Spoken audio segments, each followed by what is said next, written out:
Hello everyone. अब हम इस क्लास में अपने कंज्यूमेबल वाले जो कंसेप्ट था उसको आगे बढ़ाते हैं और छोटी सी एक दो बातें हैं उसी के क्वेश्चन और बनाया मैंने। स्टॉक ऑफ कंज्यूमेबल मुझे दे रखा है ओपनिंग 3000 और 5000 क्लोजिंग, और क्रेडिटर दे रखे हैं ओपनिंग क्लोजिंग, और एडवांस टू सप्लायर ओपनिंग नहीं है, सिर्फ क्लोजिंग है मेरे पास 12000 रुपये का। एडवांस आपको पता ही एडवांस का मतलब क्या है। हमने सप्लायर को ड्यूरिंग द ईयर 2,80,000 रुपये की पेमेंट करी है और cash purchases of consumable was 10% of total purchase. ये पॉइंट एक नया आ गया, बाकी पॉइंट वही का वही है। हमें क्या कैलकुलेट करना है, calculate stock of consumable consumed during the year and prepare extract बनाने हैं बस इसके अलावा बस। ठीक है, तो मैं क्या करूंगा, स्टॉक ऑफ कंज्यूमेबल्स, तो हमारे पास ओपनिंग स्टॉक कितना है,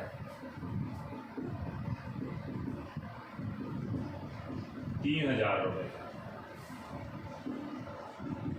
और क्लोजिंग स्टॉक है मेरे पास 5000 रुपये। जैसा कह रखा है वैसे लिखते जाएंगे। अच्छा, क्रेडिटर्स कितने के हैं मेरे, क्रेडिटर की जगह मैं सप्लायर वर्ड लिख दूं तो ज्यादा बढ़िया रहेगा। ठीक है ना, आपको पता ही है मैंने किस लिए वर्ड बोलता हूं ये। देखो तो सप्लायर का जो हमारा अकाउंट है बाय बैलेंस बीडी, सप्लायर्स में हमने जो देने हैं पैसे क्रेडिटर्स को वो 7000 और 9000 तो हमने देने हैं। अब एडवांस जो है ओपनिंग नील है, तो नील है तो मैं टू बैलेंस बीडी में नील की लिख देता हूं, या नहीं लिखता तब भी चल जाएगा। क्लोजिंग दे रखा है 12000 रुपये और पेमेंट कितनी है हमारी 2,80,000 रुपए की। हमने तो पुट करना है जो आपने अभी तक पढ़ा है, और कुछ मुश्किल थोड़ी ना है। 2,80,000 रुपए की पेमेंट करनी है, तो हमारा क्या निकल के आ रहा है, देखो इधर से 289 माइनस 19, तो बाय परचेजेस निकल के आ रही हैं हमारी बैलेंसिंग फिगर 2,70,000 रुपये। मैं आपसे ना एक चीज पूछना चाहता हूँ जो इम्पोर्टेंट है। एक बात बताओ, जब आप ये गुड्स परचेज निकाल रहे हैं, अभी तक ऐसी बात नहीं आएगी, अब इस क्वेश्चन में आई है, जब आप ये गुड्स परचेज निकाल रहे हैं ये कैश परचेजेज है या क्रेडिट परचेजेज है? क्योंकि देखो आप क्रेडिटर अकाउंट बना रहे हो, ठीक है, आपने किसी को देने भी हैं किसी से लेने भी हैं, तो इसका मतलब ये क्रेडिट परचेज ही है। कैश तो आपको निकालनी पड़ेगी, तो आपकी जो कैश निकल के आएगी ना, जो कैश निकल के आएगी वो क्या कह रहा है, ये 270 की जो हमारी निकल के आई है, मैं इसको बोल सकता हूँ कि बाय क्रेडिट परचेज, जबकि स्टॉक में मेरी जो परचेजेज ऐड होगी, क्रेडिट तो यहां से उठ जाएगी सीधा 270, लेकिन कैश भी तो लेनी पड़ेगी। इस क्वेश्चन में बात करिए, उन्होंने कह रहा है कि cash purchases of consumable was 10% of the total purchase, total purchase की 10%। अगर मैं ये बोल दूं लेट टोटल परचेजेज है 100, इसमें कैश परचेजेज कितनी है, टोटल परचेजेज का 10% है, मतलब 10, तो क्रेडिट परचेजेज कितने की, 90 रुपए की हमारी क्या है, क्रेडिट परचेजेज है। समझ रहे हो बात को? तो इसको एग्जाम इसमें पुट कर दो, हमारी ये क्या निकल के आई है बताओ, क्रेडिट परचेज। तो मैं कर देता हूं, इफ क्रेडिट परचेज इज कितनी है 90, देन, क्योंकि मुझे क्वेश्चन के अंदर कैश चाहिए या टोटल चाहिए, कोई भी निकाल लो, चाहे कैश निकाल लो चाहे टोटल निकाल लो। अगर मैंने टोटल निकाल दी तो टोटल में से क्रेडिट लेस कर देना, कैश आ जाएगी, या डायरेक्टली कैश निकाल दिया तो वो निकाल दो। देखो मुझे पता है कि मेरे पास क्रेडिट परचेज है 90, तो कैश कितनी है 10, और अगर क्रेडिट परचेजेज मेरी क्वेश्चन के अंदर कितनी आई है 2,70,000 रुपये, तो 10/90 × 2,70,000 मतलब 30,000 रुपये। ये 30,000 में मेरी कैश परचेजेस निकल के आ गई। मैं इसको यहाँ पे लिख देता हूँ और टोटल हो गया 3 लाख रुपए की मेरी टोटल परचेज है। इस अकाउंट से मेरी 270 क्या निकल के आई थी, इस अकाउंट से 270 मेरी क्या निकल के आई थी, सिर्फ क्रेडिट परचेज निकली थी। क्वेश्चन में टोटल परचेज के ऊपर में कैश परचेजेस भी इंक्लूड है और बोल रखा है कि cash purchases of consumable was 10% of the total purchase. ठीक है, तो टोटल को 100 माना मैंने, कैश को 10 माना, तो क्रेडिट कितनी है 90। तो इक्वेशन से मैंने क्रेडिट कैश परचेजेस निकाल दी जो 30,000 निकल के आए। इसको मैं बोल देता हूँ ये मेरा वर्किंग नोट नंबर 3 है। मैं वर्किंग नोट 1 बोल देता हूँ क्योंकि छोटा क्वेश्चन है ना, वर्किंग नोट 1। तो यहाँ पे मैं क्या बोलूँगा, 30,000 में मेरे वर्किंग नोट 1 से आए। हालांकि अपने आप में ये दोनों भी वर्किंग नोट होते हैं बड़े क्वेश्चंस के लिए, आज से बात करूँगा, समझ रहे हो, इसलिए मैं उसको वहाँ पे वर्किंग नोट 3 बोलूँगा उस अकॉर्डिंग। और ये वर्किंग नोट 1 होगा, ये वर्किंग नोट 2 होगा। तो मैं इसको 3 बोल के बता सकता हूँ कि 3 से मेरा आया। अब इससे मेरा कंज्यूमेबल निकल आएगा by income and expenditure 3,03,000 minus 5 2,98,000 रुपया cost of material consumed. Balancing figure है ये मेरा, ये कहाँ चला जाएगा। अब मैं बना नहीं रहा income and expenditure balance sheet वगैरह, आप खुद करेंगे। ये इनकम एंड एक्सपेंडिचर के डेबिट में कॉस्ट ऑफ मटेरियल कंज्यूम्ड नाम से आ जाएगा। बैलेंस शीट में क्या क्या आएगा, ओपनिंग बैलेंस शीट में स्टॉक ऑफ कंज्यूमेबल 3,000 रुपये और ओपनिंग क्रेडिटर फॉर कंज्यूमेबल 7,000 रुपये।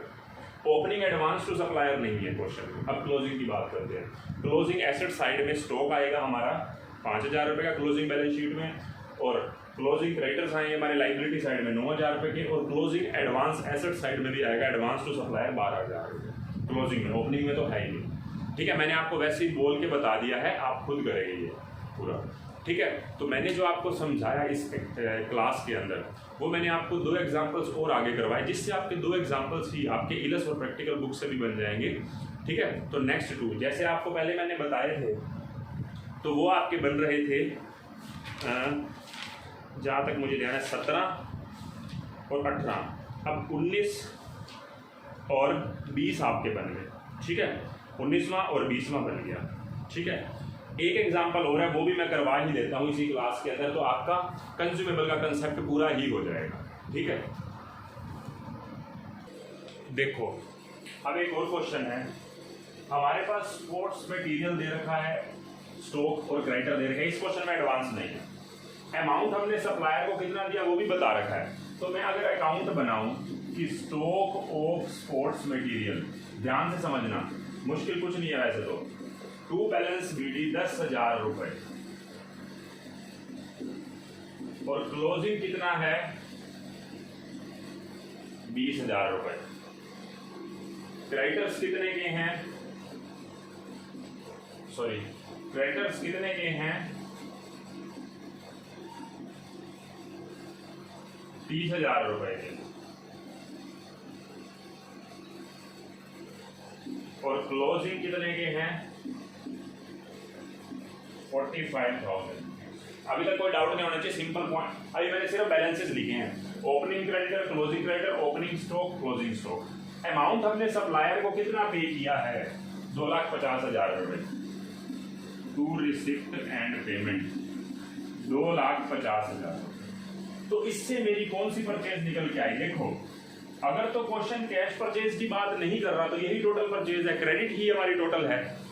तो 295 माइनस 30 2,65,000 रुपए मेरी परचेज निकल के आ गई बैलेंसिंग फिगर। लेकिन क्वेश्चन में कह रहा है कि कैश परचेज भी है 25,000 रुपए की। मतलब जब मैं यहाँ पे स्टॉक अकाउंट में परचेज लिखूंगा तो क्रेडिट तो यहाँ से उठा लूंगा 2,65, लेकिन 25,000 की कैश परचेज भी है, तो टोटल 290 की है।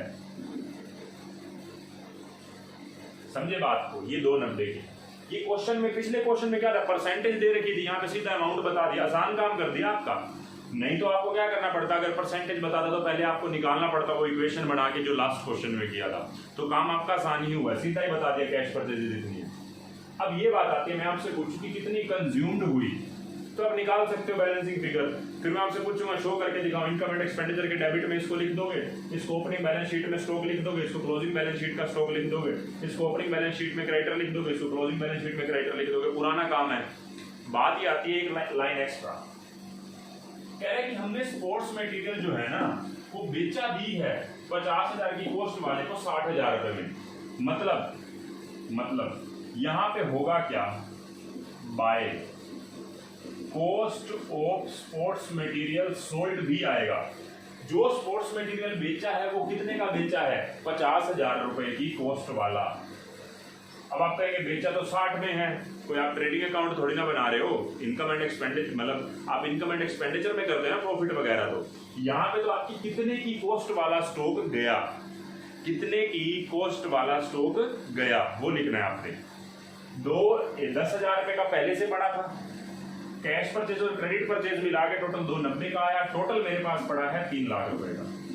3 लाख में से 50,000 रुपए की कॉस्ट वाला जो है वो तो बिक गया, कॉस्ट वाला बिका कितने में वो बाद की बात है। बाकी बैलेंसिंग फिगर आ जाएगा जिसको मैं क्या बोलूंगा, cost of material sports material consumed.